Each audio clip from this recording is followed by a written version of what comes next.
Okay, the benches are ready. So we use salvage lumber. There are some nail holes, but so what? It's yellow pine, inch and a half thick, and it's solid. They are both very solid. I thought one was higher than the other, but apparently they're the same height.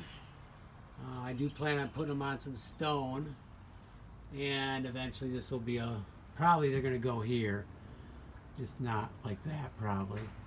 But they feel comfortable. They feel a little low, so if we put a little stone underneath, I think they'll be feel a little bit better. But wow, really nice. Turns out this one's heavier. Apparently it's just more metal in there. Plus, Dave had a good point. You do have that board on the bottom too, so that's adding weight to it.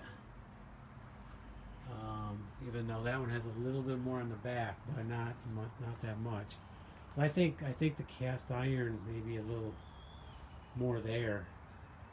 But they look great. They feel great. They feel solid.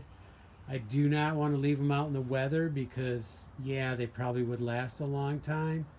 But why do it when we have such a nice covered area here? And they just feel, they just fit here so good. They would go on the deck nice too. So who knows? Maybe may decide that one goes up there, two goes up there. Who knows? That's not going to be my call. I'm just going to get the area ready. Okay. Great job complete, and they're out of my way in the basement now too, so that's another plus.